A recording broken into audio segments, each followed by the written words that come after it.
On a Mercedes S-Class 220 chassis, 215 chassis, 230 chassis, the reason why these shifters fail to 99% is inside here is a little plastic piece.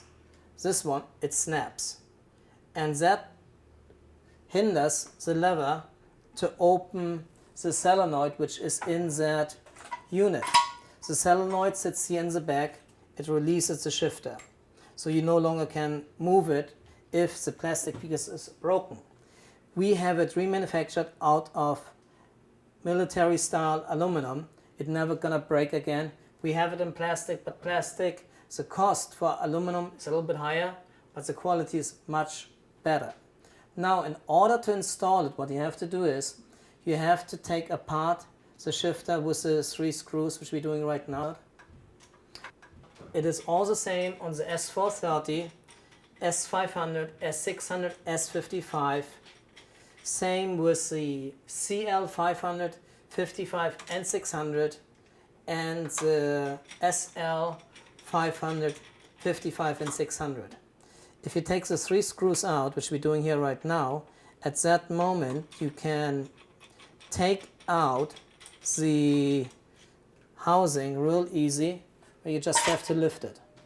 Now on here you have the front plate, you get the solenoid, and then normally you have here, which we took out already, the computer, which you would have like on this unit.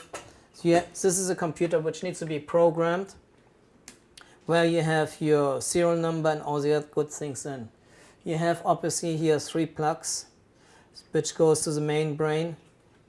This goes to the shifting signal. In the back you have the solenoid.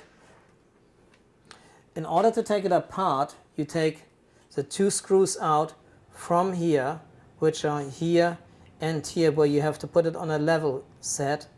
Then you have it where you can take out the computer. You can just lift this computer up. Before you can lift it, obviously, you have to unplug it here. These are easy plugs, they come out real easy. Just unplug these. Then you can take the computer out after you take the screws out. Then also you need to loosen the screws, and you can take this security plate off. Now the security plate is riveted on, so you have to drill it out. You can tighten it either with rivets again or with screws. Then you have to remove this plate here, which comes off. Can you just take it off, please?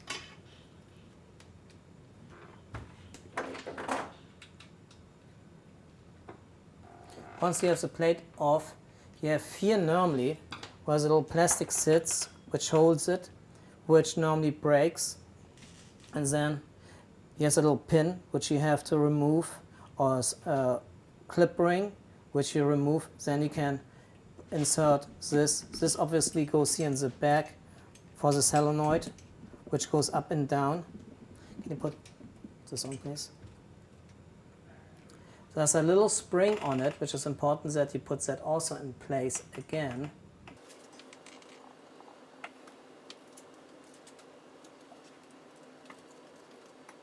Now, here you have it now that it's installed.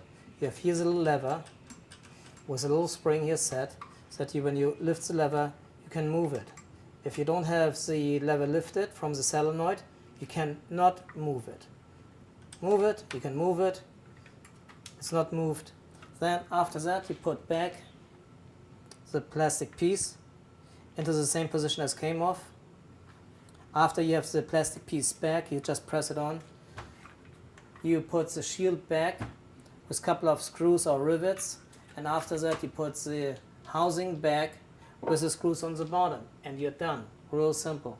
The whole thing takes you approximately a little bit less than half an hour to do it. It's nothing. You do it the first time, probably you need a little bit longer than the second time, but that's basically how you put this thing together.